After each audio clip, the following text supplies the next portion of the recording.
Administrative provisions of Revised Customs Port Operational Manual. Section 1. Bay Service Section or Equivalent Office. The Bay Service Section is in charge of boarding for facilities and the entrance and clearance of foreign vessels. It supervises and implements security measures in the discharging or loading of import or export shipments, as well as to incoming or outgoing crew, passengers, and visitors on board such vessels. The Bay Service Section shall be headed by a chief who shall have direct supervision and control over all personnel therein, and shall issue instructions to the Customs Senior Boarding Officer, and who shall in turn be held responsible for their proper execution of the instructions given from time to time, and to render reports. Section 2. Uniforms and Insignia, Piers and Inspection Division. The Chief Bay Service Section, Customs Senior Boarding Officers, Customs Inspectors, Customs Guards, and Wharfingers shall always wear the appropriate and prescribed uniform, insignia nameplate, customs badge, black shoes, and regulation cap. Section 3. Duties and responsibilities of Customs Operation Officer, Customs Senior Boarding Officer. A Customs Senior Boarding Officer shall have the following duties and responsibilities. First is to board incoming foreign vessel outside the breakwater or harbor, unless prevented by stress of weather. When boarding a vessel, the Customs Senior Boarding Officer shall be assisted by the Customs Inspector assigned on a vessel. During boarding formalities, only the Customs Senior Boarding Officer and the Customs Inspector shall be allowed to enter the captain's cabin, unless the captain chooses to give the boarding information to the Customs Senior Boarding Officers outside the captain's cabin. Second is to obtain from the master of a vessel the necessary information as required in BOC OPM Form number 15, Records of Vessel Boarded. Third is the seal sea stores. In the presence of ship's officer and the customs inspector assigned on board, under penalty of the law, the customs seal so affixed shall not be broken while the vessels is within the jurisdictional limits of the Philippines, except when the vessel is in port, and only upon written application to withdraw supplies signed by the master.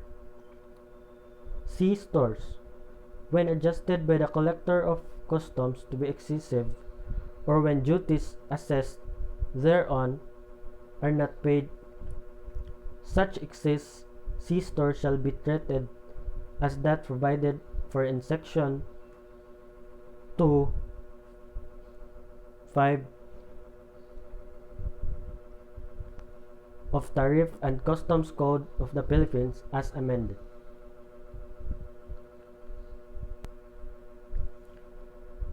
Fourth, see to it that all customs inspector and customs guards on duty are in their proper prescribed uniforms, unless the customs officer shall not allow their embarking on the lunch and shall report them as absent. Fifth, see to it that a customs inspector or customs guard assigned to a vessel is provided with the necessary stationery, and supplies. He shall also see to it that customs inspector have a copy of the Tariff and Customs Code of the Philippines and a manual for port operations. Report of the Customs Senior Boarding Officers. Upon his return from an official trip in the bay, the Customs Senior Boarding Officer shall transmit to the Chief Bar Service Section all reports in tires and other documents delivered to him by the master, agent, or the customs inspector assigned on board vessels. He shall prepare and submit his trip report on BOC OPM form number 15 to the ship bay service section and make reports of any deviation from the assignment order issued to the customs inspector and customs guard. Section 4. Duties and responsibilities of Customs Operation Officer, Customs Inspector. A customs inspector shall have the following duties and responsibilities.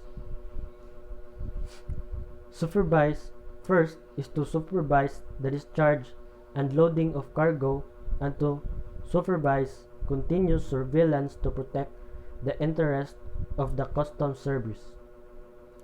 Second is to be responsible for the proper disposal of all cargo and stores on board vessels under their charge. Third is to represent the customs service in his official relations with the passengers, ship officers, owners, and agents and consignees, and should see to it that the dignity of service is not impaired. Fourth is to stay in the vessel to which he has been assigned until he is relieved by proper authority, except as hereinafter provided, or it be necessary in the interest of the bay service that immediate action be taken.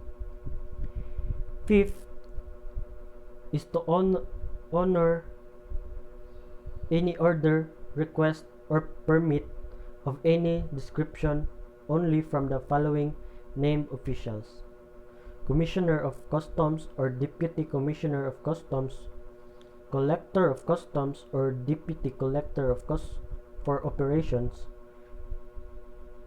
Chief of Assistant, Chief Pairs and Inspection Division, Chief of Bay Service Section, Customs Senior Boarding Officers. And 6 is to endeavor to work in harmony at all times with customs employees of other divisions and with the immigration officers on board with respect to the enforcement of immigration laws, rendering assistance to those officials in the performance of their duties.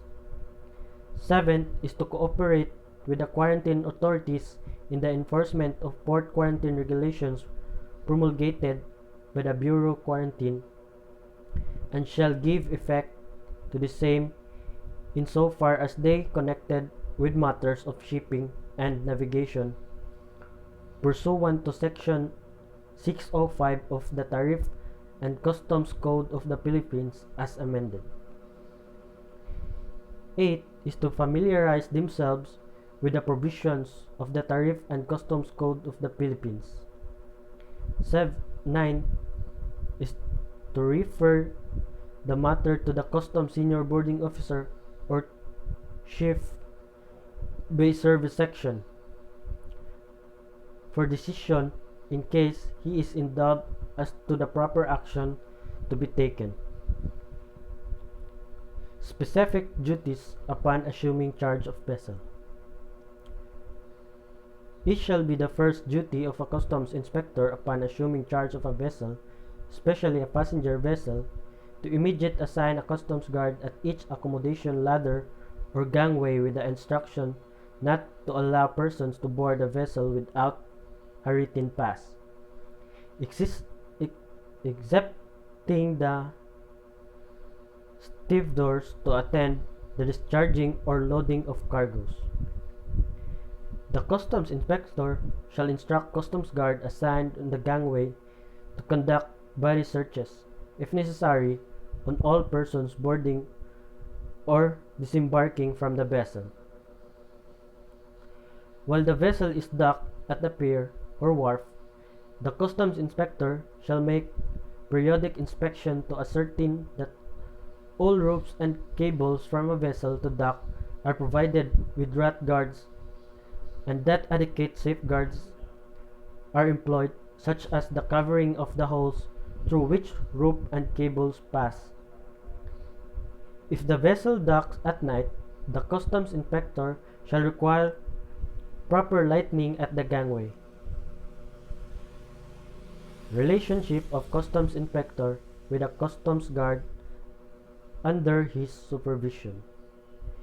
The customs inspector shall see to it that the customs guard assigned on a vessel are in complete uniform and present a neat and clean appearance.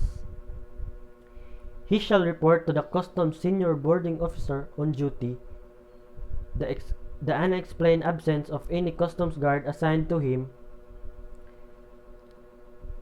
Third is an efficiency report for the customs guard shall be submitted by the customs inspector for each vessel of which he is in charge.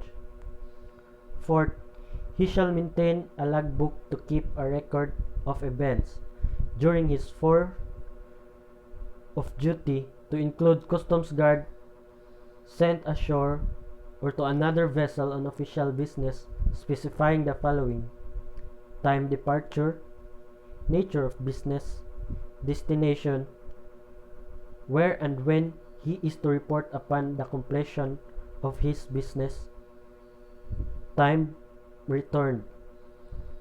When a customs guard are ordered to report at the customs senior boarding officer's lounge at a certain time, a similar note shall be given addressed to the customs senior boarding officer. This record shall always be rendered on the logbook furnished to customs inspector, so that absence of customs guard can be accounted for. It is essential that an accurate check be secured on all cargoes discharged from a loaded on a vessel. Customs inspector shall instruct their customs guard to check independently of other checkers and to submit their customs guard report. He shall submit the discharging sequence and or inward foreign manifest duly received in the logbook by the customs wharfinger. Report after termination of duty. A customs inspector returning to share after the vessel of which he was in charge has sailed, or returning to the station from an port assignment, shall immediately report to the chef base service section and submit all reports relative to his assignment to the latter, who shall properly endorse them to the chef peers and inspection envision.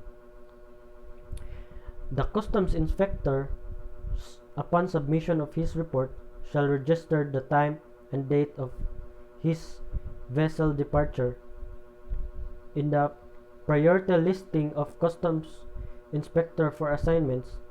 A customs inspector who has not submitted his records and documents pertinent to his vessel's assignment shall be given assignment to a new vessel until he has submitted reports and documents. The reports of a customs inspector shall include as supporting documents of the following: duly accomplished inspector certificate of lading, shipside permits, accomplished certificate of inspection, certificate of date of last cargo discharge accomplished by customs inspector on board and being the seal of the master of the vessel, clearance of a vessel indicating therein the time and date the vessel actually sails, and the berth assignment and the period of time the vessel stays at such berth and or anchored for transmittal to the customs clearance officer. General permit issued by the customs properly endorsed at the back thereof and boarding officer. All shipping documents required from the master upon boarding a vessel, permits properly endorsed, and reports of all violation of customs rule and regulation that may come into his attention. All permits, entries, and other documents received by the customs inspector on board of a vessel shall be endorsed by him upon completion of his portion of the action directed. Such endorsement shall always show: first is the date when the action was accomplished; second, the action taken; third, the portion of the action accomplished, except in some instances where another customs official is to perform the unaccomplished action.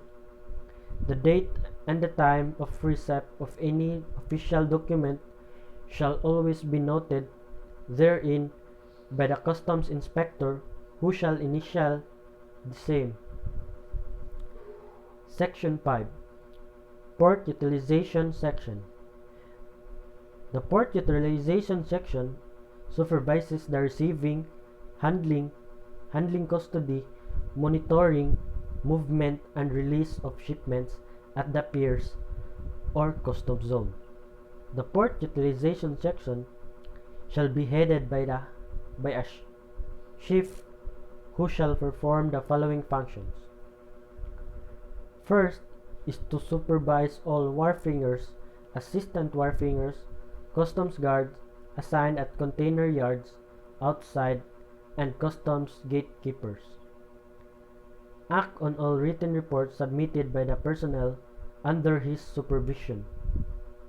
Third is to be responsible for the conduct, vigilance, efficiency, neat and clean appearance of all personnel under him. Fourth is to require all wharfingers, assistant wharfingers, customs guard, and customs gatekeepers to be in complete uniform while on duty.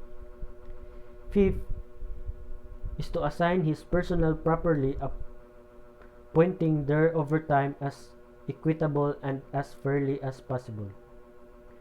Sixth is to exercise direct supervision over customs gatekeepers. 7 is to inspect piers, wharves, warehouses, container freight, and the container terminal inside the customs zone. 8 is to see to it that the cargoes are transferred properly and promptly to bonded carriers, bonded warehouses, and private warehouses covered by the proper transfer of notes. 9 is to recommend to the ship, piers, and inspection division, for the interest of the service and consultation with the wharfinger in charge of the piers, their shuffling of personnel under him to the different piers. 10 is to supervise the wharfingers in the preparation, rating, and submission to the chief of division the performance rating of all personnel under them. He shall rate all wharfingers in charge of the piers. 11 is to recommend any personnel who are deserving, capable, and willing pursuant to civil service rules and regulations for any promotion that are subject to be filled up. 12 is to implement all lawful orders given to him from time to time by proper customs authorities with regard to his section. Section 6. Duties and responsibilities of assistant customs officers or wharfingers. At the pier, there shall be one wharfinger in charge of each pier, who shall be responsible for the efficiency and discipline of customs personnel under him. Second, he shall exercise effective supervision over the contractor service regarding receiving, handling, custody, and delivery of cargoes.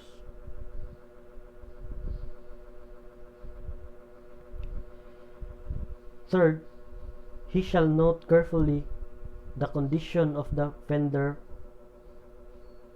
and draft at the piers and submit reports thereon. Fourth, he shall cooperate and assist the other officer of the government performing official function of the piers. Fifth, he shall supervise the cleaning of the pier and see to it that garbage and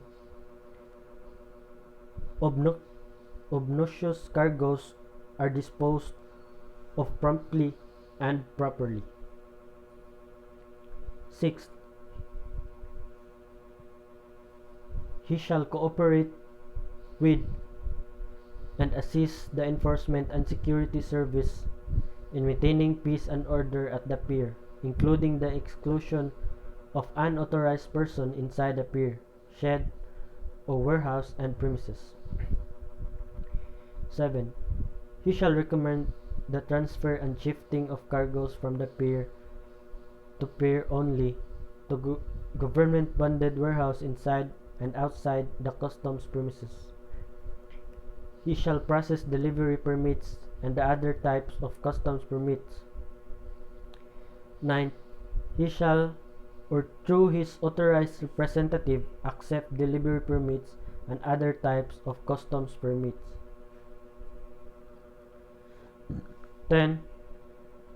He shall submit daily, weekly, monthly, and annual reports through proper channels. He shall implement all lawful orders given to him from time to time by proper customs authorities. He shall submit reports of overstaying cargoes to the chief piers and inspection division or its equivalent office, outside or off dock. First, there shall be one wharfinger in cargo of outside, who shall be responsible for the efficiency and discipline of customs personnel under him. Second, he shall receive the transfer note, inbound container, and inward foreign manifest from the customs guard. He shall supervise the stripping of the containers. Fourth, he shall receive the stripping tally sheet from the warehouseman. Fifth, he shall process delivery permits and other types of customs permits, the official receipt of or statement of settlement of duties and taxes issued by the formal or informal entry division prior to the release of the cargo. He shall see to it that the cargoes are released and delivered on the proper parties in accordance with the marks and countermarks and registry number of the carrying vessels.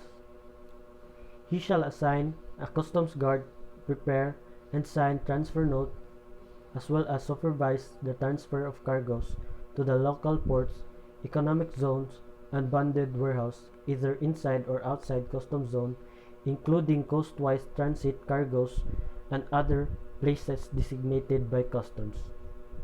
In all cases of transfer of packed containers covered by warehousing permits or other permits where duties and taxes have not been paid,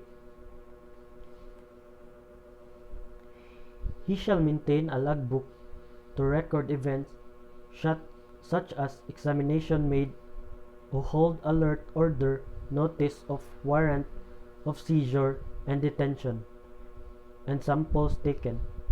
He shall report to the Collector of Customs within 24 hours from the time the article is deemed abandoned and submit a monthly report on abandoned or overstaying cargoes to the Office of the Ship, Piers, and Inspection Division.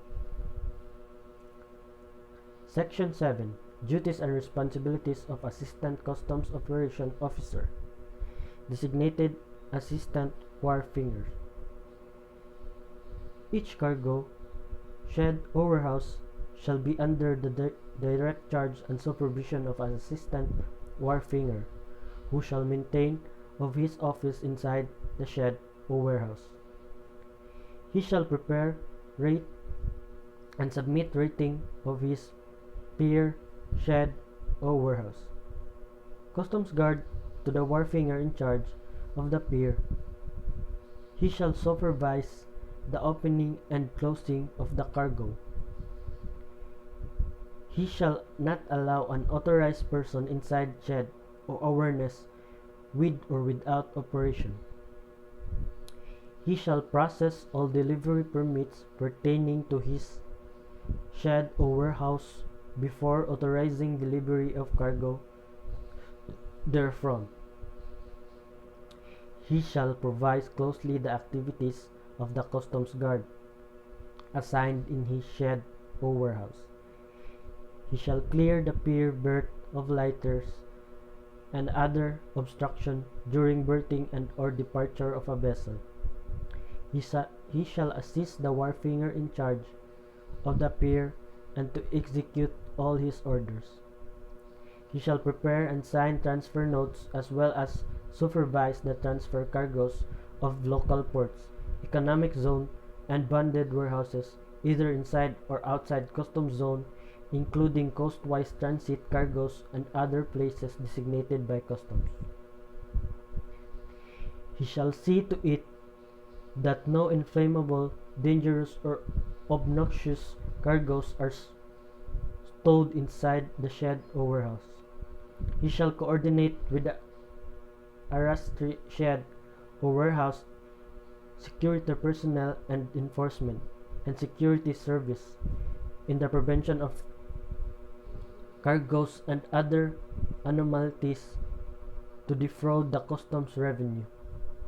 He shall perform all functions that may be assigned to him from time to time by superior authorities.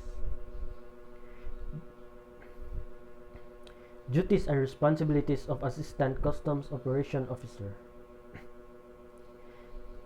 A customs guard shall see to it that no inflammable, dangerous, and obnoxious cargo are discharged on the dock without proper permit. When assigned to delivery work, he shall scrutinize the delivery permit properly processed and signed by the processing wharfinger. He shall check carefully the load of the truck against the gate pass issued in accordance with the mark, countermarks, registry number, and total number of packages. He shall see to it that all deliveries made are duly recorded on the customs guard delivery sheet. He shall see to it that the wharfinger copy of the delivery permit is retained and the same to be forwarded to the wharfinger concerned upon the completion of the delivery. When assigned as a conduction guard, he shall see to it that cargo destined for transfer reaches its destination safely, and the covering transfer note properly signed by the warehouse storekeeper or wharfinger or customs guard concerned, as the case may be. On board vessel. A customs guard shall see to it that no person is allowed to board a vessel without a written pass, excepting the stevedores to attend to the discharging or loading of cargoes at each accommodation ladder or gangway. He shall conduct body searches if necessary on all persons coming in and out of the vessel.